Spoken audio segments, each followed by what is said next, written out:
after learning the difference between compounds and mixtures.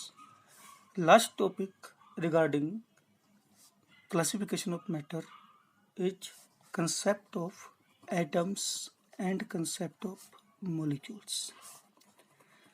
वैसे तो हम आने वाले सेक्शंस में पढ़ेंगे कि एटम का कंसेप्ट जॉन डल्टन के द्वारा दिया गया था, लेकिन यहाँ पर सिर्फ हम डेफिनेशन के पॉइंट ऑफ में पढ़ते हैं। एटम्स और मॉलिक्यूल्स हमें एलिमेंट से ही पता चलते हैं। अगर कोई एलिमेंट अपनी नेचुरल फॉर्म में हो तो उस एलिमेंट की सबसे छोटी वो फॉर्म जो अक्सर पाई जाती है, मैंने कहा जो फॉर्म इंडिपेंडेंट एग्जिस्टेंस शो करती हो और ना भी करती हो,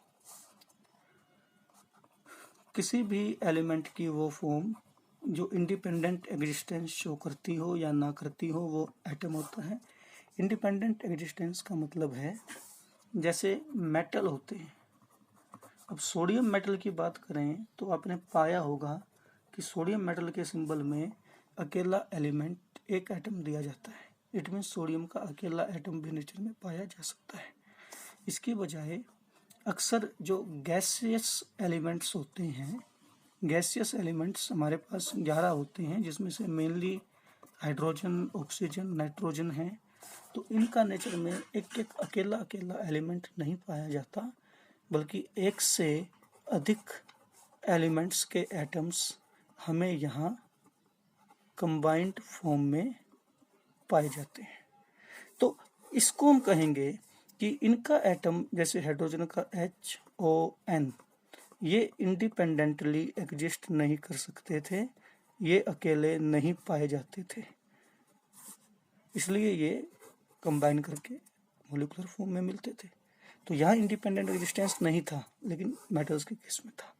इसलिए एलिमेंट की वो छोटी से छोटी फॉर्म, नेचुरल फॉर्म जो इंडिपेंडेंट एग्जिस्टेंस शो कर भी सकती है, नहीं भी कर सकती, वो उनके एटम कहलाते हैं।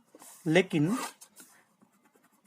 दूसरी फॉर्म है मैटर की मॉलिक्यूल, जिसमें सेम एलिमेंट्स के एटम भी आपस में कंबाइन करते हैं और इंडिपेंडेंट फॉर्म में आ जाते हैं, या फिर डिफरेंट एलिमेंट्स के एटम्स भी कंबाइन करके इंडिपेंडेंट फॉर्म में आ जाते हैं। लेकिन मॉलिक्यूल हमेशा इंडिपेंडेंट एग्जिस्टेंस शो करते हैं, ये इंडिपेंडेंटली पाए जा सकते हैं।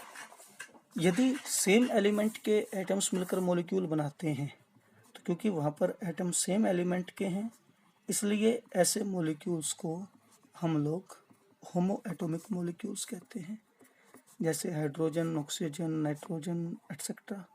और जहाँ पर डिफरेंट एलिमेंट के एटम्स आपस में मिलकर मॉलिक्यूल बनाएं, ऐसे मॉलिक्यूल्स को हम लोग हेट्रो एटॉमिक मॉलिक्यूल्स कहते हैं, CO2, NO2, H2O एटसेट्रा।